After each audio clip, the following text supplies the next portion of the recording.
혹시 평생 남 좋은 일만 하다가 정작 내 인생은 뒤로 밀려난 것 같다고 느껴본 적은 없으신가요? 부탁을 받았습니다. 거절하고 싶었습니다. 하지만 거절하지 못했습니다.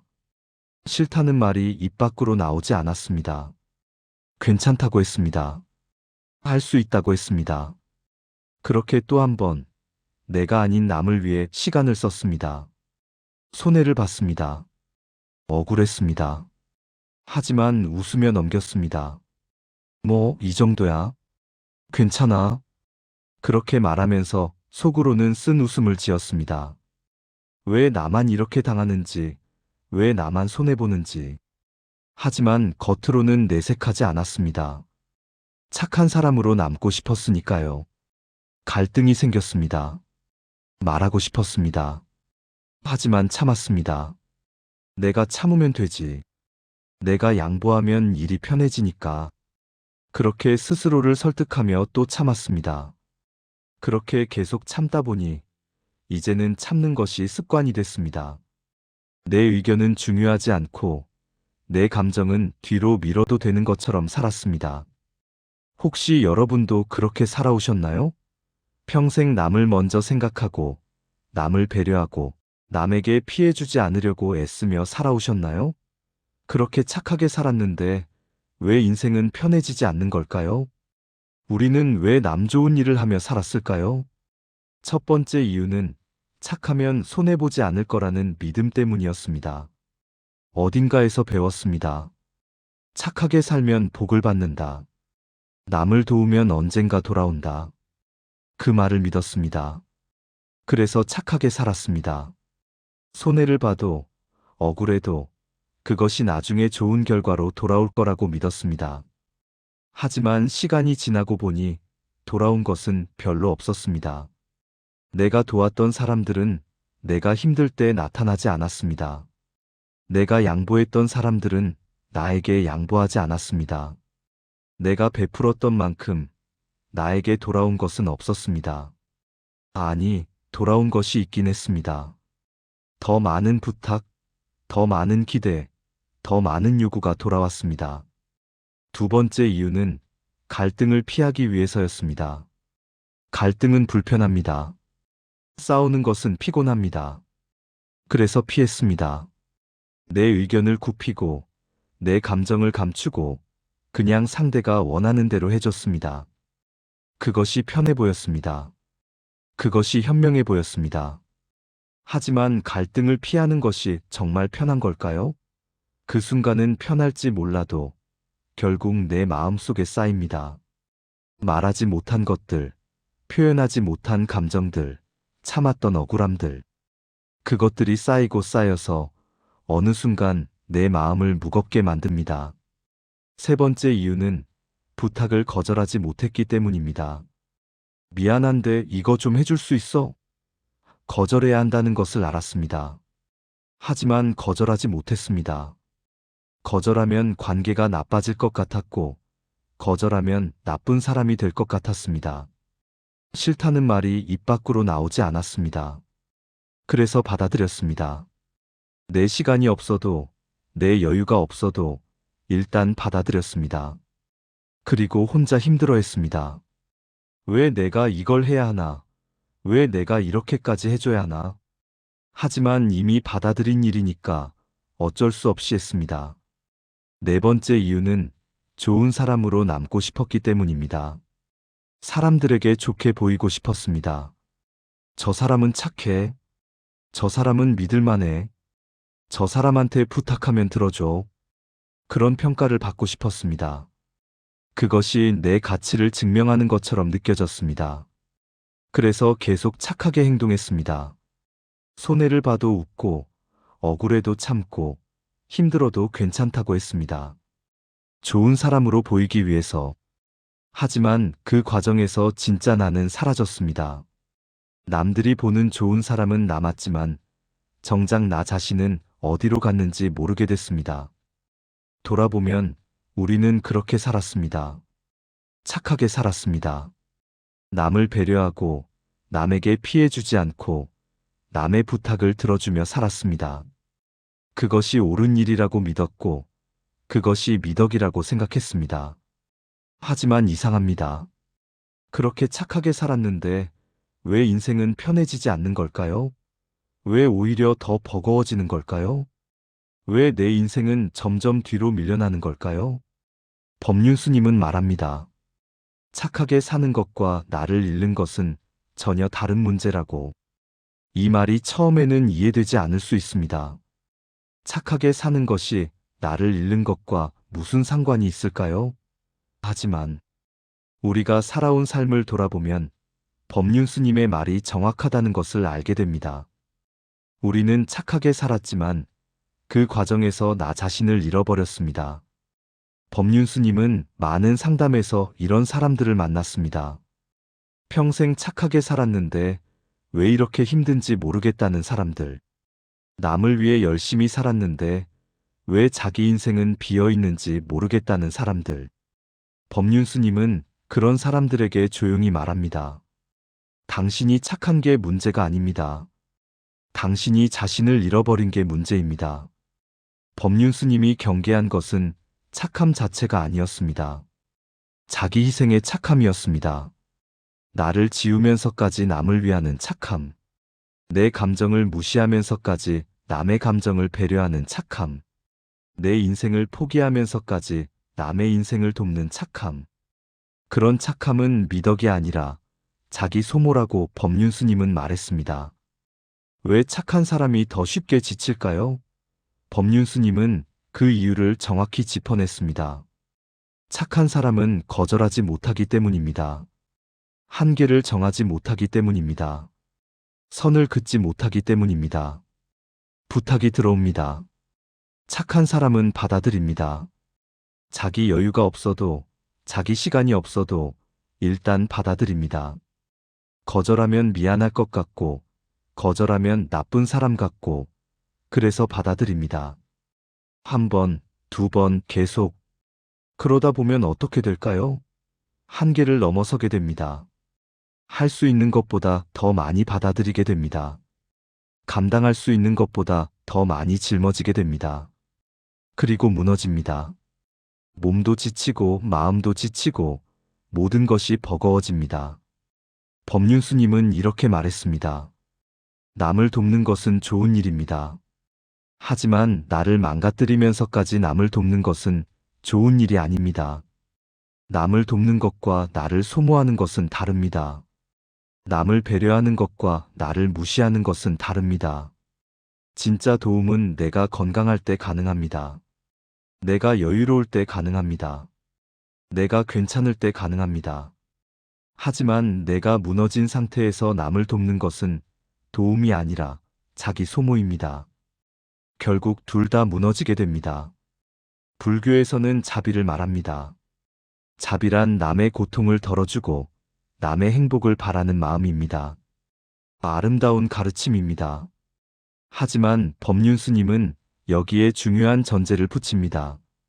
자비는 나부터 시작되어야 합니다. 나에게 자비로워야 남에게도 자비로울 수 있습니다. 나를 사랑해야 남도 사랑할 수 있습니다. 나를 존중해야 남도 존중할 수 있습니다. 나를 무시하고, 나를 학대하고, 나를 소모하면서 남에게 베푸는 것은 진짜 자비가 아닙니다. 법륜스님은 이런 비유를 들었습니다. 당신이 물 한 잔밖에 없는데 목마른 사람이 있다고 해서 그 물을 다 주면 어떻게 됩니까? 당신도 목마르고 상대도 만족하지 못합니다. 하지만 당신이 물 한 통이 있다면 상대에게 한 잔 주고도 당신은 충분히 마실 수 있습니다. 이 비유가 말하는 것은 명확합니다. 나부터 충분해야 남을 도울 수 있다는 것입니다. 나부터 괜찮아야 남에게 베풀 수 있다는 것입니다. 내가 바닥난 상태에서 남에게 주는 것은 도움이 아니라 자기 파괴입니다. 착함의 함정은 바로 여기에 있습니다. 착한 사람은 자기가 바닥났어도 계속 줍니다. 자기가 지쳤어도 계속 돕습니다. 자기가 무너져도 계속 참습니다. 왜냐하면 그것이 착한 것이라고 배웠으니까요. 그것이 옳은 일이라고 믿었으니까요. 하지만 법륜스님은 분명히 말합니다. 그것은 착함이 아니라 어리석음입니다. 자기를 망가뜨리면서까지 남을 위하는 것은 미덕이 아니라 집착입니다. 좋은 사람으로 보이고 싶은 집착, 착한 사람으로 인정받고 싶은 집착. 법륜스님의 가르침은 이기적으로 살라는 것이 아닙니다. 남을 돕지 말라는 것도 아닙니다. 다만 나부터 챙기라는 것입니다. 나부터 괜찮은 상태를 만들라는 것입니다. 그래야 진짜로 남을 도울 수 있다는 것입니다. 선을 그으라는 것입니다. 내가 할 수 있는 것과 할 수 없는 것을 구분하라는 것입니다. 내가 감당할 수 있는 만큼만 받아들이라는 것입니다. 그것이 나를 지키는 방법이고 결국 남도 제대로 도울 수 있는 방법입니다. 하지만 우리는 그렇게 살지 못했습니다. 선을 긋지 못했습니다. 한계를 정하지 못했습니다. 계속 받아들이고 계속 참고 계속 양보했습니다. 그 결과 어떻게 됐을까요? 남 좋은 일만 하다가 정작 내 인생은 무너지기 시작했습니다. 남 좋은 일만 하며 살다 보면 관계에서 점점 만만한 위치가 됩니다. 처음에는 그렇지 않았습니다. 처음 부탁을 들어줬을 때는 고마워했습니다. 정말 고마워. 네가 아니었으면 어쩔 뻔했어. 그 고마움에 뿌듯했습니다. 내가 누군가에게 도움이 됐다는 것이 기뻤습니다. 하지만 두 번째, 세 번째 부탁이 들어왔습니다. 그리고 네 번째, 다섯 번째. 계속 받아들였습니다. 거절하지 못하고 계속 들어줬습니다. 그러다 보니 상대는 알게 됐습니다. 이 사람은 부탁하면 들어준다. 이 사람은 거절하지 않는다. 이 사람한테는 편하게 부탁할 수 있다. 그렇게 만만한 사람이 됐습니다. 아무 때나 연락해도 되는 사람. 급하면 언제든 찾을 수 있는 사람. 부탁하면 받아줄 거라고 믿어지는 사람. 그런 위치가 됐습니다. 그러면 어떤 일이 벌어질까요? 부탁은 더 많아집니다. 그런데 고마움은 줄어듭니다. 처음에는 미안해하며 부탁했는데 이제는 당연하다는 듯이 부탁합니다. 처음에는 고마워했는데 이제는 그래, 알았어로 끝납니다. 고마움이 당연함으로 바뀌는 과정은 조용합니다. 언제부터인지 모르게 바뀝니다. 어느 순간 상대는 당신에게 부탁하는 것을 당연하게 여기고 당신이 들어주는 것을 당연하게 받아들입니다. 미안함도 없고 고마움도 없습니다. 그냥 당연합니다. 더 문제인 것은 한번 거절하면 그때부터 섭섭해한다는 점입니다. 그동안은 다 해줬으면서 왜 이번에는 안 해줘? 예전 같지 않네. 변했네. 그런 말을 합니다. 당신이 계속 들어줬던 것은 기억하지 않고 한번 거절한 것만 기억합니다. 이것이 착한 사람이 빠지는 함정입니다. 계속 들어주다 보면 그것이 당신의 의무처럼 여겨집니다. 당신이 해주는 것이 당신의 선택이 아니라 당신이 당연히 해야 하는 것처럼 받아들여집니다.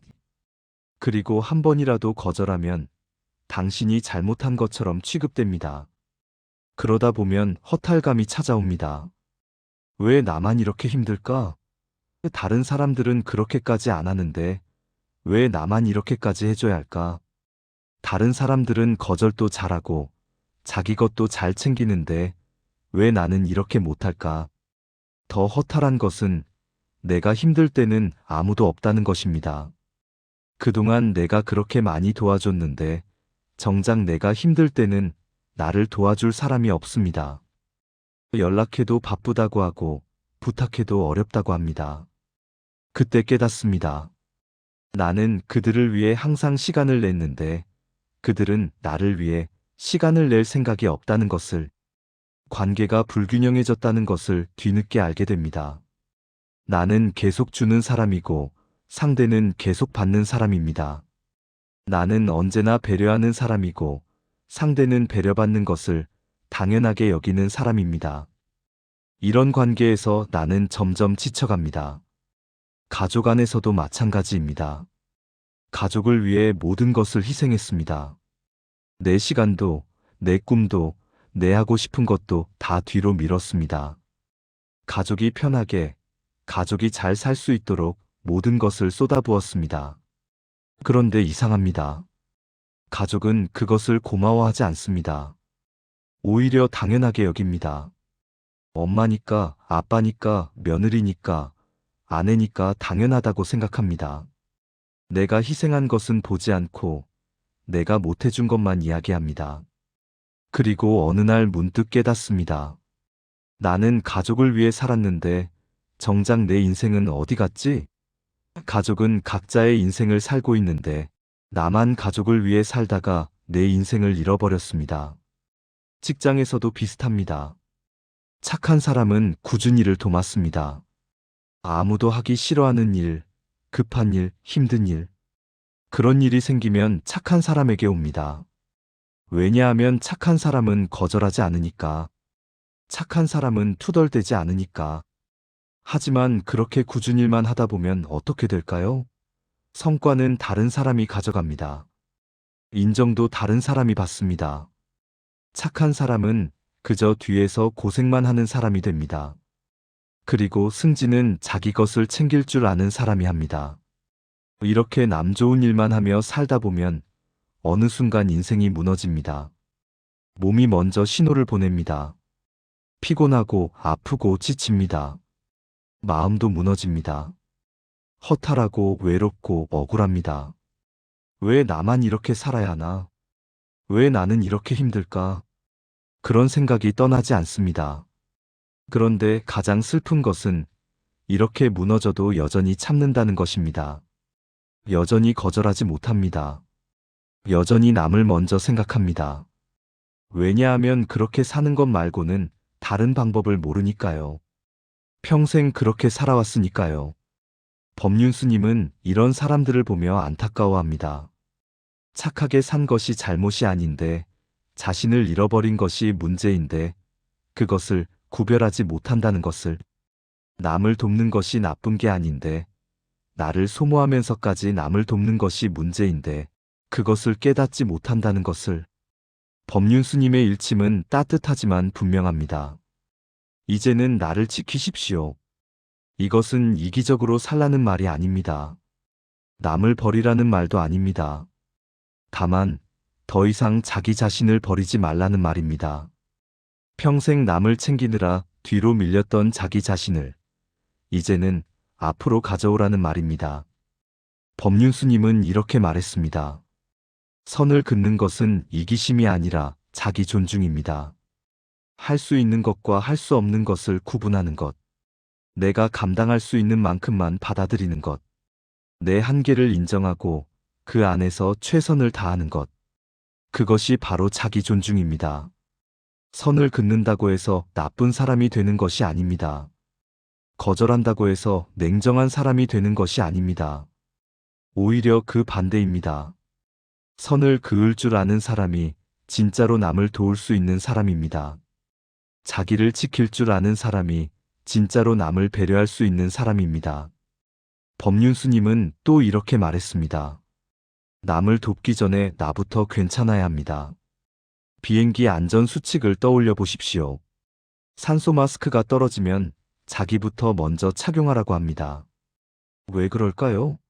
내가 먼저 괜찮아야 남도 도울 수 있기 때문입니다. 내가 무너지면 아무도 도울 수 없습니다. 인생도 마찬가지입니다. 나부터 괜찮아야 합니다. 내 몸이 건강해야 하고, 내 마음이 평안해야 하고, 내 삶이 안정되어야 합니다. 그래야 진짜로 남을 도울 수 있습니다. 내가 무너진 상태에서 남을 돕는 것은 도움이 아니라 공멸입니다. 그렇다면 구체적으로 어떻게 해야 할까요? 법륜스님은 실천 가능한 방법을 이야기합니다. 먼저 아니오라고 말하는 연습을 하십시오. 모든 부탁을 거절하라는 것이 아닙니다. 할 수 없는 것은 거절하라는 것입니다. 미안하지만 이번에는 어려워요. 지금은 제 여유가 없어요. 이렇게 말해도 괜찮습니다. 이것은 나쁜 것이 아니라 정직한 것입니다. 둘째, 내 시간을 먼저 확보하십시오. 하루 중에서 일주일 중에서 온전히 나만을 위한 시간을 정하십시오. 그 시간만큼은 누구의 부탁도 받지 않고 누구의 요구도 들어주지 않습니다. 그 시간은 나를 위한 시간입니다. 이것은 이기심이 아니라 자기 돌봄입니다. 셋째, 관계를 점검하십시오. 내가 계속 주기만 하는 관계가 있다면 그 관계를 돌아볼 필요가 있습니다. 건강한 관계는 주고받는 관계입니다. 한쪽만 계속 주는 관계는 건강하지 않습니다. 그런 관계는 조정이 필요합니다. 거리를 두든 선을 긋든 변화가 필요합니다. 법륜스님은 이렇게도 말했습니다. 이제는 착한 사람보다 편안한 사람으로 살아도 됩니다. 평생 착한 사람으로 살려고 애썼습니다. 남에게 좋은 사람으로 보이려고 애썼습니다. 하지만 그 과정에서 정작 나는 편안하지 않았습니다. 이제는 괜찮습니다. 모두에게 좋은 사람이 되지 않아도 됩니다. 모든 부탁을 다 들어주지 않아도 됩니다. 모든 사람을 다 만족시키지 않아도 됩니다. 그저 내가 편안한 사람으로 살면 됩니다. 내가 무너지지 않는 선에서 내가 감당할 수 있는 만큼만 하면 됩니다. 이것이 법륜스님이 말하는 중도입니다. 극단적으로 이기적으로 사는 것도 아니고 극단적으로 희생하며 사는 것도 아닙니다. 나도 챙기고 남도 돕는 균형 잡힌 삶입니다. 나를 지키면서도 남을 배려하는 지혜로운 삶입니다. 법륜스님의 일침은 남을 버리라는 말이 아니라 이제는 자기 자신을 버리지 말라는 말입니다. 평생 남을 위해 살았다면 이제는 나를 위해서도 살아도 된다는 허락입니다. 착하게 살되 나를 잃지 않으며 사는 방법이 있다는 가르침입니다. 나이가 들수록 중요한 것은 많이 베푸는 것이 아니라 지혜롭게 베푸는 것입니다. 착하게 사는 것이 아니라 건강하게 사는 것입니다. 모두에게 좋은 사람이 되는 것이 아니라 나부터 괜찮은 사람이 되는 것입니다. 이제는 괜찮습니다. 거절해도, 선을 그어도, 내 시간을 지켜도 그것이 이기심이 아니라 자기 존중입니다. 그것이 냉정함이 아니라 지혜입니다. 그것이 나쁜 것이 아니라 필요한 것입니다.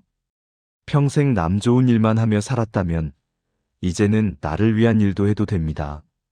평생 착한 사람으로 살았다면 이제는 편안한 사람으로 살아도 됩니다. 평생 남을 챙기며 살았다면 이제는 나도 챙기며 살아도 됩니다. 법륜스님은 마지막으로 이렇게 말합니다. 당신의 인생은 당신 것입니다. 남의 인생을 대신 살 수 없듯이 남도 당신의 인생을 대신 살아주지 않습니다. 지금 당신은 누구의 인생을 살고 있습니까? 이 질문에 답해 보십시오. 솔직하게. 그리고 만약 남의 인생을 살고 있었다면 이제는 당신의 인생으로 돌아와도 됩니다. 아직 늦지 않았습니다. 지금부터라도 당신의 인생을 사십시오. 당신을 지키십시오. 그것이 법륜스님이 우리에게 주는 일침이자 허락입니다.